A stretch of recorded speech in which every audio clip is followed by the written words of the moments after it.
The next topic we gonna study is sedimentation, decantation, and filtration. Sometimes it may not be possible to separate components of a mixture by winnowing or hand picking. तो कभी कभी क्या होता है कि कुछ ऐसे substances भी होते हैं, ऐसे भी कंपोनेंट्स होते हैं जो विनोइंग यानी विंड की हेल्प से और हैंड पिकिंग यानी हाथ के इस्तेमाल से नहीं अलग किए जा सकते।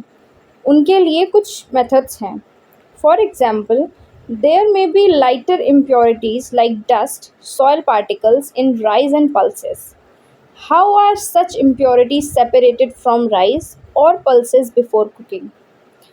तो एक एग्जाम्पल के तौर पे लीजिए कि कभी कभी चावल या दाल के अंदर कुछ मिट्टी के कण, कुछ धूल के कण भी होते हैं जिन्हें हम हाथ से नहीं हटा सकते, जिन्हें हम विंड की हेल्प से नहीं हटा सकते। ठीक है, तो ऐसी इम्प्योरिटीज़ को कैसे हटाएंगे? राइस और pulses are usually washed before cooking. तो हमारे घरों में जब भी दाल या चावल बनता है तो उसके पहले हम उसे 2 पानी से धोते ज़रूर है ना?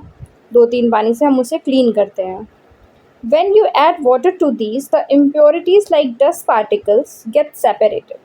तो उसमें क्या होता है, क्यों करते हैं ऐसा, क्यों हम उसे पानी से धोते हैं? ताकि उस पानी के थ्रू कुछ इम्प्योरिटीज़ निकल जाएं। ठीक, these impurities go into water. ये जो इम्प्योरिटीज़ होती हैं, ये जो गंदगी होती है, वो वाटर के साथ निकल जाती है। Now what will sink to the bottom of the vessel, rice और डस्ट?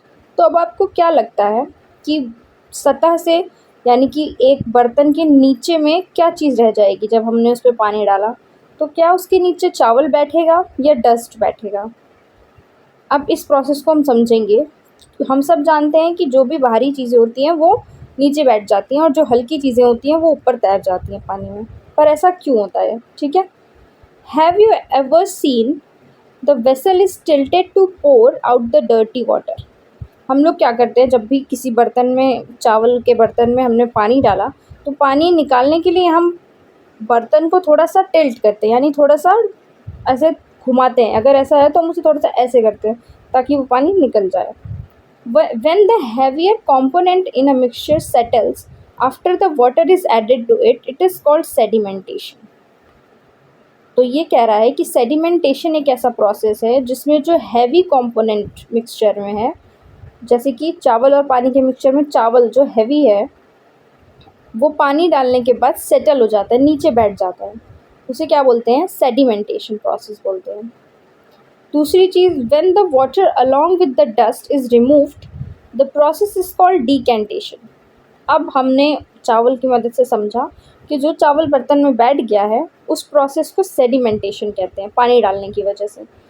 फिर सेम पानी डालने की वजह से जो पानी बह गया डस्ट लेके, उसे हम डीकेंटेशन कहते हैं। ठीक है, let us find a few other mixtures that can be separated through sedimentation and decantation. अब हम कुछ और मिक्सचर्स देखेंगे जो उनके थ्रू, इन 2 प्रोसेसेस के थ्रू निकल जाते हैं।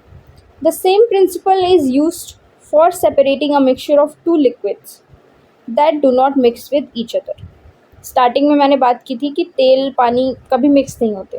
ठीक है, अब उसकी बात कर रहा है कि अब हम एक ऐसे प्रिंसिपल की बात करेंगे, ऐसे प्रोसेस की बात करेंगे जिसमें 2 लिक्विड, यानी दोनों चीज़ें लिक्विड ही है, एक वेसल में 2 लिक्विड है लेकिन दोनों अलग अलग हैं, उनको जो अपने आपस में मिक्स नहीं होते। ठीक है, अब उनकी बात करेंगे। For example, oil and water. जैसा मैंने कहा, तेल और पानी, कभी भी आप पानी में तेल डालेंगे वो हमेशा अलग रहेगा, वो कभी भी मिक्स नहीं होगा। If a mixture of such liquid is allowed to stand for some time, they form 2 separated layers. तो अब कह रहा है कि ऐसे मिक्सचर जो आपस में नहीं मिलते, उन्हें कुछ देर के लिए आप रख देंगे तो वो अलग लेयर्स में आ जाएंगे। अगर आपने ऐसे वेसल लिया, उसमें पानी डाला, उसमें तेल डाला, कुछ देर के बाद तेल अलग दिखेगा और पानी अलग दिखेगा आपको। The components that form the top layer can then be separated by decantation. अब जैसे ही तेल ऊपर आ गया, अब आप उसे decantation के प्रोसेस से निकाल सकते हैं, यानी फिर से हम वेसल को टेढ़ा करेंगे और ऊपर की एक लेयर हटा देंगे। Let us again consider a mixture of a solid and liquid. अभी हमने 2 सॉलिड चीज़ों की बात कर ली, फिर हमने दो लिक्विड चीज़ों की बात कर ली, अब हम एक सॉलिड और एक लिक्विड चीज़ की बात करेंगे, ठीक है। After preparing tea, what do you do to remove the tea leaves? चाय बनाने के बाद आप चाय पत्ती निकालने के लिए क्या करते हैं? Usually we use strainer to remove tea leaves. Try decantation. अभी तक हम क्या कर रहे होते हैं कि जब भी हम चाय बनाते हैं तो जो चाय पत्ती होती है उसे हम छन्नी से छान के निकाल देते हैं, बट ये कह रहा है कि आप डिकेंटेशन ट्राई कीजिए। डिकेंटेशन का प्रोसेस अभी अभी हमने पढ़ा है। It helps a little, but do you still get a few leaves in your T? अब क्या होगा कि अगर आप डिकेंटेशन के प्रोसेस से निकालेंगे चाय में से चाय पत्ती, तो क्या अभी भी कुछ टी लीव्स, कुछ चाय पत्ती रह जाएगी उसमें? Now pour the tea through a strainer. Next process की बात कर रहे हैं हम, फिल्ट्रेशन, ठीक है। अब हम फिल्ट्रेशन पे देखेंगे। इस प्रोसेस में फिल्ट्रेशन बता रहा है कि जैसे ही आप चाय पत्ती में से आपने डिकेंटेशन करके आधी चाय पत्ती निकाल दी, फिर भी कुछ रह गई, तो अब हम उसमें स्ट्रेनर यूज़ करेंगे। जैसे हम उसको स्ट्रेन करेंगे, उस प्रोसेस को फिल्ट्रेशन कहते हैं। Which method of separating tea leaves from prepared T is better, decantation और फिल्ट्रेशन? अब कौन सा मेथड ज़्यादा बेटर है? फ़िल्टर कर लेना ज़्यादा अच्छा है कि डिकेंटेशन कर लेना ज़्यादा अच्छा है? Let us know now. Consider the example of water that we use. Do all of us at all the time get safe water to drink? हम सबके घर में आर लगा होता है, तो क्यों लगा है आर? आजकल आर की ज़रूरत क्यों पड़ रही है? क्या सारे पानी सेफ़ नहीं है? क्या हम सारे पानी नहीं पी सकते जो भी नॉर्मल लोग पी रहे हैं या जो नॉर्मली आ रहा है? Sometimes water supplied through taps में बी मडी। कभी कभी क्या होता है, जो सप्लाई वाटर आ रहा होता है वो कभी कभी मिट्टी वाला होता है, कभी उसमें कुछ इम्प्योरिटीज़ मिली होती हैं, ठीक। The water collected from ponds और रिवर में also be dead muddy, especially after rains. बारिश के बाद भी क्या होता है, जो वाटर आ रहा है वो पॉन्ड्स और रिवर से, वो भी मिट्टी के साथ आ सकता है, मडी हो सकता है। Let us see if we can use some method of separation to remove insoluble impurities. अब हम देखेंगे कि हमने इतनी सारी चीज़ें जो है इम्प्योरिटीज़ हटाई, सेपरेशन किया, तो क्या हम इसको भी सेपरेट कर सकते हैं? इस प्रोसेस में ही आर काम आता है, ओके। Collect some muddy water from a pond और अ रिवर। किसी भी तालाब या नदी से आप कुछ पानी ले लीजिए जो मडी हो, ठीक है। जो मडी वाटर है, सॉयल वाला, उसे आप ले लीजिए, मिट्टी वाला पानी।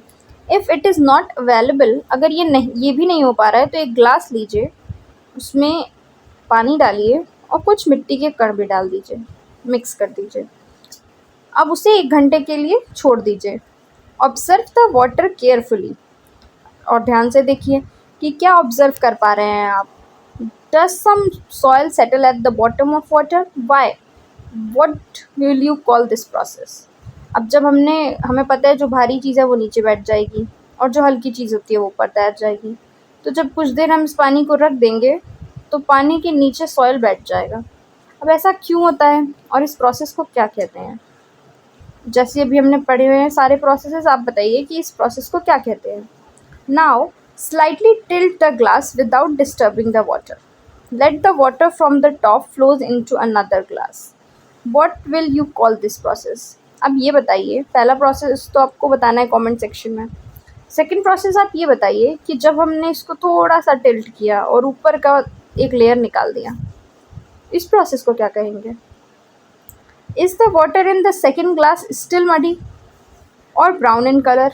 तो अब ये बताइए कि जो सेकेंड ग्लास में हमने ये पलटा पानी, क्या ये भी मडी होगा या नहीं होगा? Now filter it.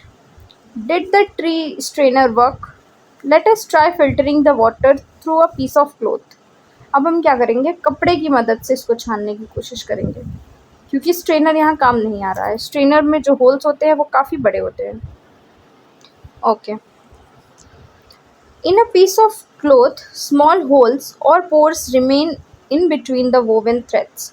This pore can be used as filter. जब हम कपड़े से कोई चीज़ छानते हैं तो उसके होल्स में कण फंस जाते हैं, इस प्रोसेस को फिल्टरिंग कहते हैं, ये फिल्टर होता है। If the water is still muddy, अभी भी पानी मिडी है, तो a filter paper is one such filter that has very fine pores. Strainer में काफ़ी बड़े छेद थे, नहीं हो पा रहा था। क्लोथ्स में भी कुछ इम्प्योरिटीज़ रह जा रही थी। तो अब हम ट्राई करेंगे एक फ़िल्टर पेपर जिसके पोर्स बहुत फाइन, बहुत छोटे होते हैं। ठीक है,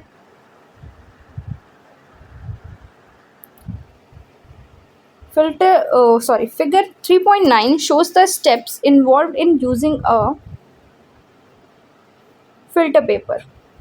A filter paper folded in the form of a cone. हमने हमेशा अपने घर में ये एक प्रोसेस देखा होगा, घर में नहीं देखा होगा तो जब भी हम कभी तेल लेने जाते हैं तब हमने ये प्रोसेस देखा होगा कि एक फ़िल्टर पेपर लिया, उसे कोन की शेप दे दी और इसमें से स्ट्रेन कर लिया।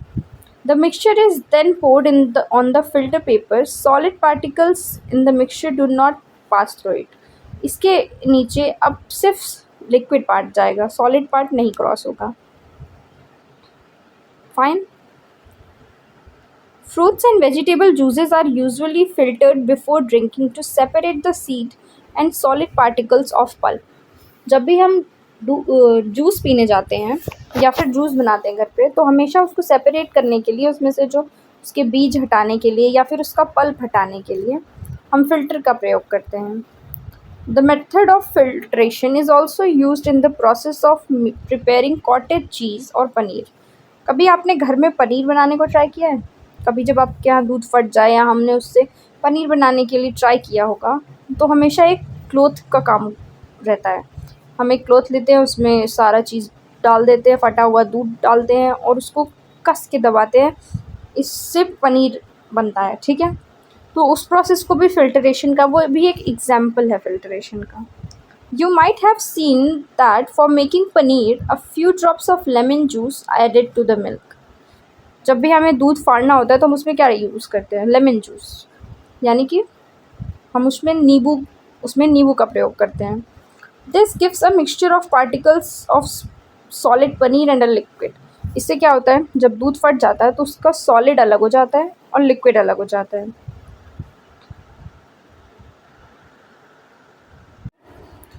Let's see what is the next process, evaporation. Add 2 spoons of salt to water in another beaker and stir it well. तो आपको क्या करना है, एक बीकर लेना है, उसमें 2 चम्मच नमक डालना है और पानी डालना है। ठीक है, हमने पानी भर दिया, उसमें 2 चम्मच नमक डाल दिया। Now do you see any change in the colour of water? जब भी हम पानी बॉयल करते हैं उस नमक डाल के, तो कलर में कोई चेंज होता है क्या? Can you see any salt in the beaker after stirring? जब हम उस बीकर में पानी को ऐसे चलाते हैं, स्टिर करते हैं स्पैचुला से, जब मैंने उसको चलाया तो क्या उसमें हमें सॉल्ट दिख रहा होता है? जी नहीं, बिल्कुल नहीं दिख रहा होता है। Heat the beaker containing the salt water. उसे गर्म कीजिए। Let the water boil away. इतना गर्म कीजिए कि वाटर जो है बॉयल होने लगे। In this activity we use the process of evaporation to separate a mixture of water and salt. अभी तक हमने बहुत सारे प्रोसेस देखे हैं कोई भी 2 मिक्सचर को सेपरेट करने के। इस टाइम हम देखेंगे कि वाटर और सॉल्ट को सेपरेट करने के लिए इवेपोरेशन का यूज़ होता है। हाउ? भाई इवेपोरेशन कैसे वाटर और सॉल्ट को अलग कर सकता है? तो the process of conversion of water into vapour, यानी कि जो पानी बॉयल हो रहा है उसके बाद उसमें से आपने धुएँ निकलते हुए देखा होगा, वो जो वाटर वेपर्स होते हैं वो जब निकलने लगते हैं उस प्रोसेस को इवेपोरेशन कहते हैं। यानी वाटर बॉइलिंग के प्रोसेस को इवेपोरेशन कहते हैं, जब उसमें से वाटर उड़ रहा होता है, निकल रहा होता है। अब सॉल्ट का क्या हुआ? तो जो सॉल्ट जब भी क्या होता है, आपने ऐसे पानी लिया, बॉयल हुआ, वाटर चला गया, कुछ टाइम के बाद आपको उसके पतीले के एकदम नीचे में सिर्फ सॉल्ट बचा दिखेगा और पानी निकल जाएगा इवेपोरेशन के प्रोसेस से। ये प्रोसेस हर जगह कंटिन्यूअसली वर्क करता है जहाँ भी पानी प्रेजेंट है। ठीक है, जहाँ पानी और नमक का है। फॉर एग्जांपल सी वाटर, समुद्र, हमने सबने समुद्र देखा है भाई, समुद्र से नमक निकलता है। कैसे निकलता है ये भी तो ज़रा कोई बताए। ठीक है, तो इसमें जो कॉमन सॉल्ट होता है, see, let me make a diagram on this. तो suppose this is a sea, ये एक सी है, इसमें सॉल्ट प्रेजेंट है। ठीक है, इसके एज पे सॉल्ट प्रेजेंट है। ये एक सन है, ठीक। नॉर्मली क्या हो रहा है कि जब सूरज की रोशनी पड़ रही है बहुत दिन तक लगातार पड़ती जा रही है, यहाँ के सारे वाटर बॉयल होके इवेपोरेट हो रहे हैं, ठीक है। इवेपोरेशन के प्रोसेस से सारा वाटर जो है उड़ जा रहा है। तो कुछ टाइम के बाद क्या होगा, ये सॉल्ट यहाँ पे इकट्ठे हो जाएंगे, जम जाएंगे, पानी यहाँ पे हो जाएगा, तो आपको सॉल्ट मिल जाएगा, ठीक है। इस प्रोसेस को जो यहाँ से वाटर इवेपोरेट हो रहा है इसको इवेपोरेशन कहते हैं, और सॉल्ट जो है वो रह जाता है वहाँ पे। In a few days water evaporates completely, जब पूरा इवेपोरेट हो जाता है वाटर तो सिर्फ सॉलिड सॉल्ट बच जाता है, और फर्दर हम इसे प्यूरिफिकेशन करके यूज़ करते हैं। फाइन, ये देखिए यहाँ पे एक डायग्राम भी बना हुआ है ये चीज़ शो करने के लिए। ये देखिए, ये है ऑब्टेनिंग वाटर फ्रॉम सॉल्ट, यहाँ का पानी इवेपोरेट हो गया है तो सॉल्ट जो है वो बच गया है। Now use of more than one method of separation, एक से ज़्यादा मेथड्स भी यूज़ किए जा सकते हैं सेपरेशन के। हमने अभी कई सारे मेथड्स पढ़ लिए हैं, उसमें से एक के हमेशा एक का यूज़ नहीं होता, कुछ कुछ जगहों पे कई सारे सेपरेशन के मेथड्स हम यूज़ कर सकते हैं। We have studies some methods for separation, अभी तक हमने बहुत सारे मेथड्स पढ़ लिए हैं सेपरेशन के, but one method is not sufficient to separate the different substances present in a mixture. In such a situation, we need to use more than one of these methods. कभी कभी ऐसा होता है कि एक मिक्सचर में separation पे एक मेथड से काम नहीं हो पाता, तो हमें एक से ज़्यादा मेथड का यूज़ करना पड़ता है। Let's take an example. Take a mixture of sand and salt, फिर हम उसी पे आ गए कि हमने बालू और नमक ले लिया है। How will we separate these? We already saw, हमने अभी तक देख लिया है कि इनको अलग करने के लिए हैंड पिकिंग तो काम नहीं आने वाला, हम हाथ से नहीं निकाल सकते बालू में से नमक। Keep this mixture in a beaker and add water to it, अभी मैंने इवेपोरेशन पढ़ाया था, हम